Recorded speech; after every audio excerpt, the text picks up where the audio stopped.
Én Szent Ábrahámról érkeztem. Ez egy viszonylag vegyes település, Szent Ábrahám. Laknak ott Gábor cigányok is, ugyanúgy, mint én, magyarok, illetve házi cigányok. És ez az én kis településem, viszonylag egy nagyon jó településről van szó, nagyon szeretem Szent Ábrahámot. Alapvetően azt látom, hogy nincsen gond cigányokkal, nincsen gond magyarokkal, viszonylag jó faluközösséget tudunk alkotni. Hát egy nagyon érdekes előadást tartottál a Gábor cigány kultúráról, és amit igazából szeretném, hogyha kidomborítanánk, az a házassághoz, ugye házasság hete van, a házassághoz kapcsolódó szokásrend, ami a Gábor cigányoknál él jelen pillanatban. Tehát ugye kezdhetjük azzal, hogy milyen korban jön egyáltalán szóba a házasság. Tehát alapvetően azt tudom elmondani, hogy a házasságkötés a Gábor cigányoknál egy viszonylag elég erős tradíció mentén tud megvalósulni, vagy tud létrejönni. Alapvetően a fiatalok eléggé fiatalon mennek férjhez, vagy vesznek feleséget, tehát ami azt jelenti, hogy sok esetben 14, 15, 16, 17 éves korban megházasodnak, vagy hát igen, megházasodnak a fiatalok. De hogy azért alapvetően a kívülálló számára úgy tűnhet, hogy olyan, mintha nem lenne semmiképp szabályozva ez a házasságkötési rendszer vagy formula. De igenis nagyon erős szabályaink vannak, hogy házasodhatnak össze fiatalok, vagy tehát hogy akárki hogy házasodhat össze.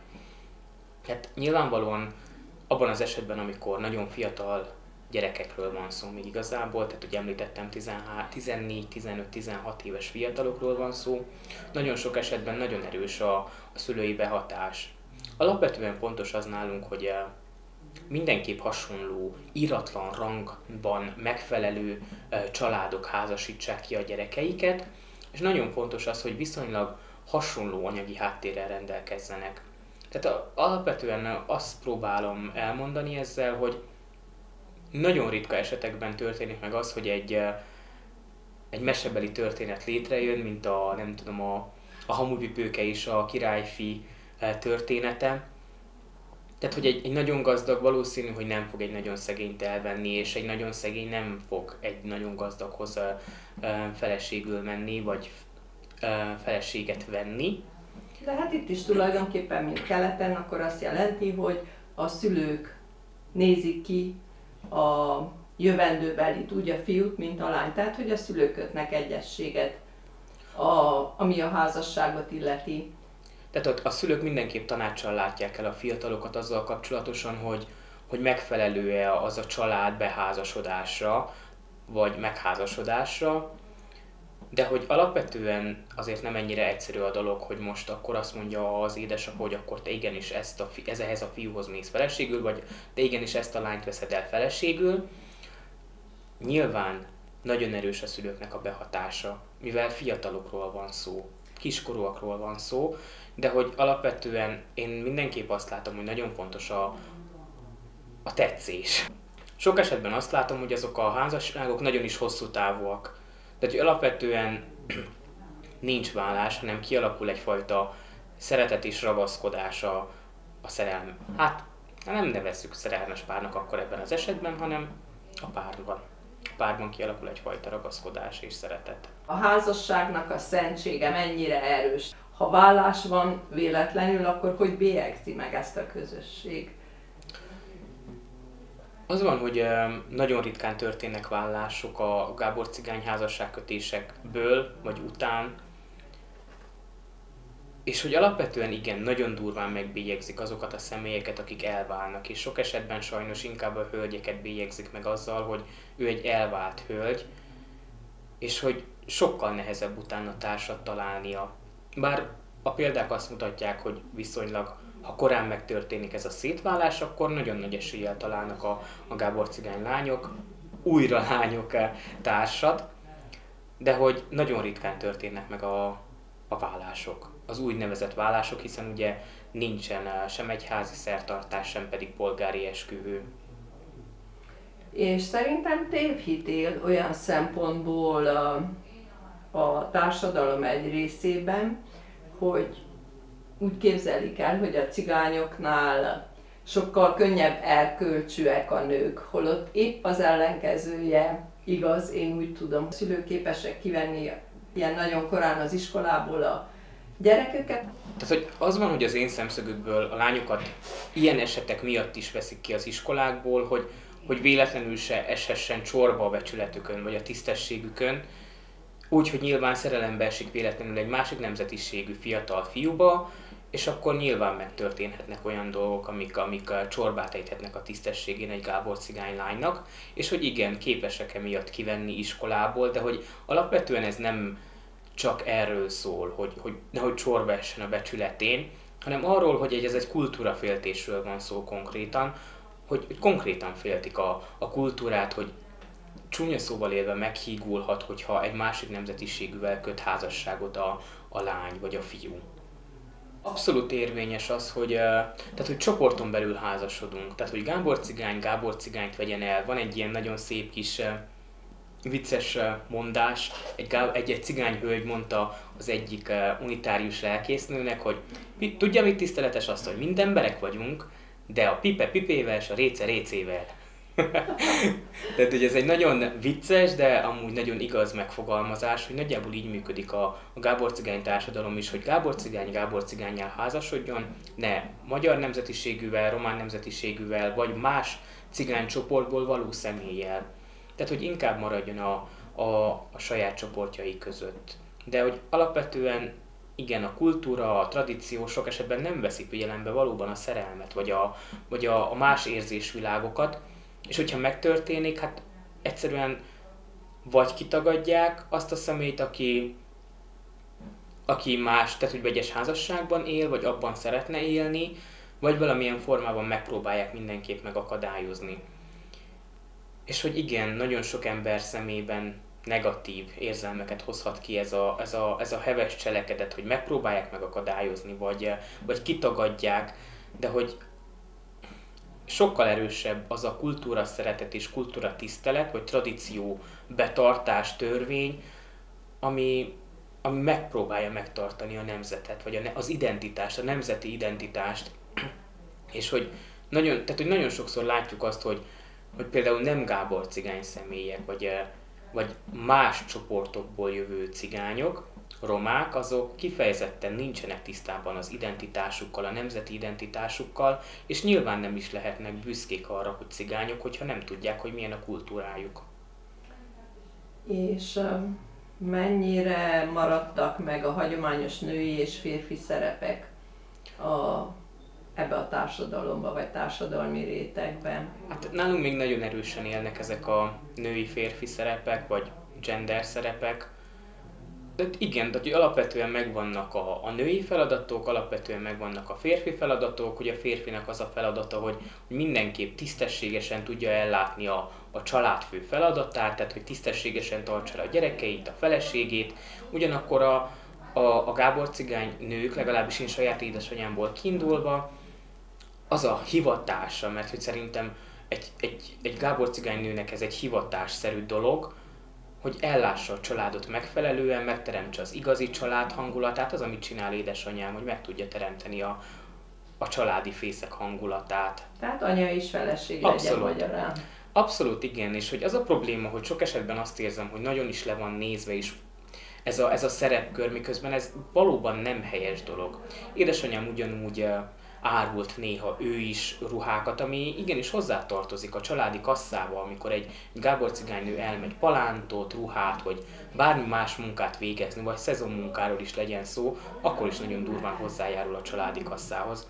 Hogy attól függetlenül még ugyanúgy a csatornázás maradjon tehát hogy a Gábor cigányoknál legalábbis ezt így gondolják, hogy maradjon férfi munka, miközben a főzés az maradjon egy női munka, női tevékenység, és hogy igen, egy picit ilyen kettős érzés van bennem, hogy ez valahol rossz és valahol jó is, de nyilván nem tudom azt mondani, hogy édesanyám álljon oda csatornát csinálni, mert nem szeretném, hogy egy ilyen tehát hogy kemény fizikai munkát végezzen édesanyám. Mindeközben nyugodtan elnézem, hogy apám mosogat, és ahogy meg is teszi.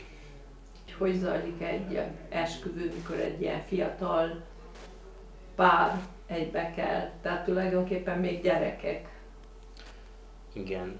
Tehát, hogy nagyon sok mindenben hasonlít a magyar házasságkötéshez, vagy inkább lakodalomhoz, mert ugye nálunk ugye nincsen, említettem többször is, hogy nincsen hivatalos esküvő, tehát hogy sem egyházi szertartás, sem pedig polgári lakodalom nincsen.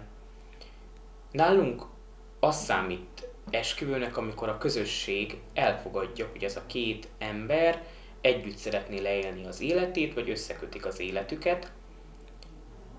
És hogy, ahogy meséltem az előadás közben is, ugye egy minimális udvarlási időszak után döntik el, hogy valóban összeillik-e az a fiatal pár, vagy a két család valóban tud-e egyezni.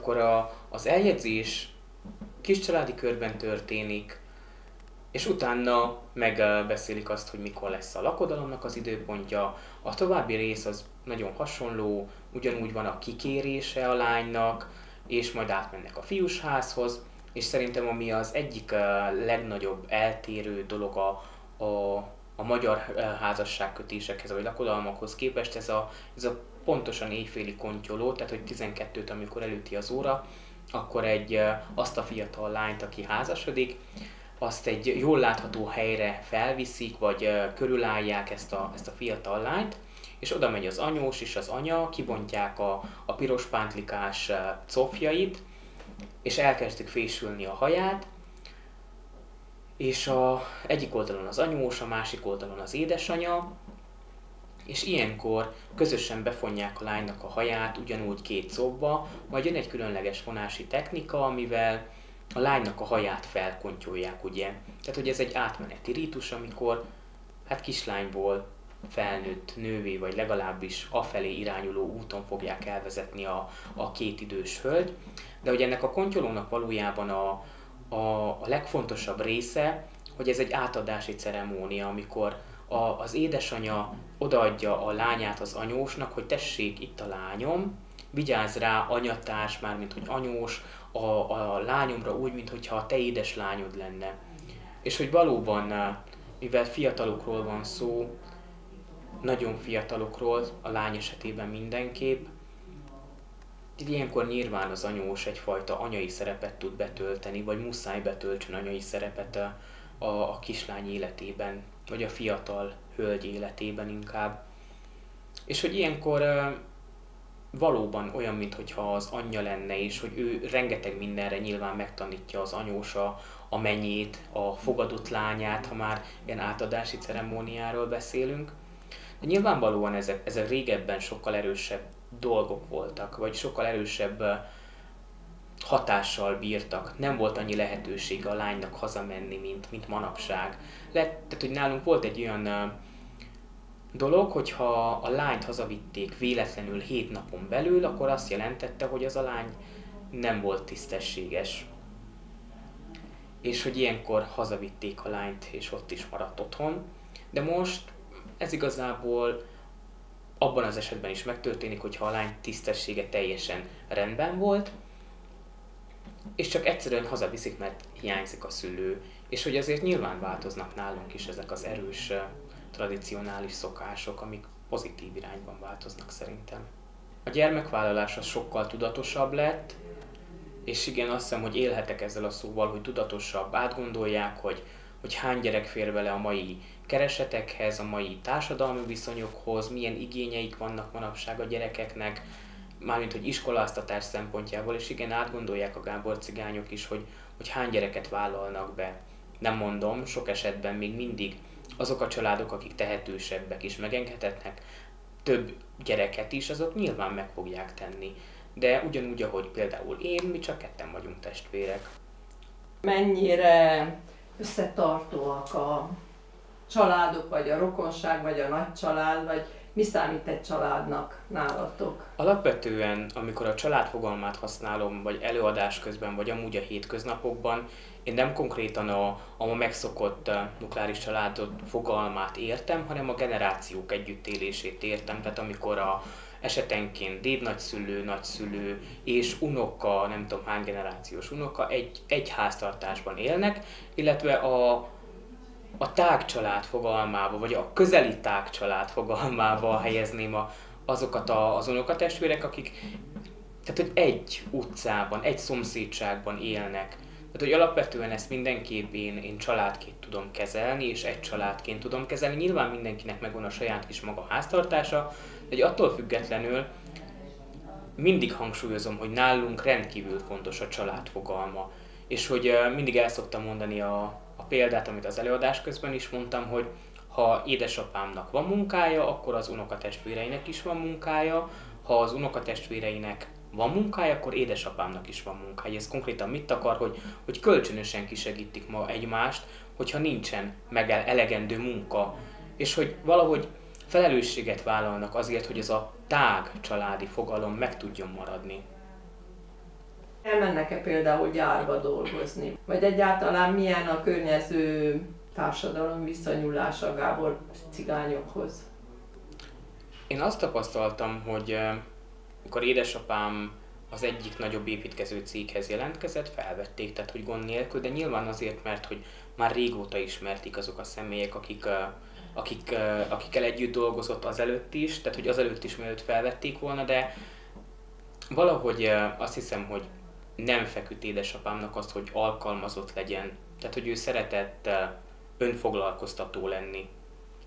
És hogy ez alapvetően szerintem jellemző a gábor cigány társadalomra, hogy alkalmazottak nem szeretnek lenni, de hogy az érem két oldaláról is beszéljünk, valószínű, hogy nem biztos, hogy meg tudnának maradni abban a tradicionális helyzetben, amit munka közben is végeznek a gábor cigány férfiak, hogyha tehát hogy alkalmazotti létben lennének, olyan fajta alkalmazotti létben, ahol a munkavédelmi szabályok például nem engedik meg a fényes lakcipő viseletét, meg hasonló más tradicionális dolgokat. Nyilván látom azt, hogy mi is másképp kezdünk öltözködni munka közben, tehát ugyanúgy salapétát hordanak a férfiak, de hogy nem vagyok benne biztos, hogy minden esetben el tudnák fogadni azokat a tradíciókat, vagy azokat a szokás világokat, amiket hoznak magukkal a gábor cigány férfiak, de akár nők is.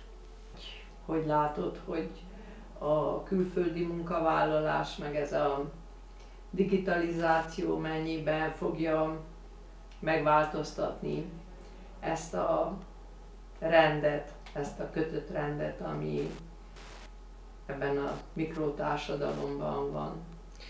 Az én álláspontom szerint, kimondottan hangsúlyozom, az én álláspontom szerint, vagy az szerint, amit én tapasztalok, én azt látom, hogy a digitalizáció az kifejezetten meg tudja erősíteni a kulturális hovatartozásunkat, vagy kulturális identitásunkat meg tudja erősíteni.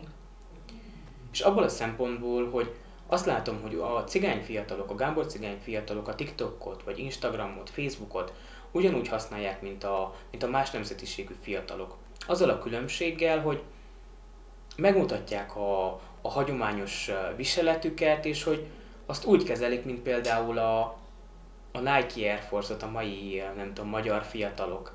Tehát, hogy ugyanolyan értékkel bír a gábor cigány fiatalok számára az nagyon szép, nem tudom, 1000 ráncú szoknya, mint a valóban egy Nike Air Force, vagy nem tudom milyen márkás ruhadarab.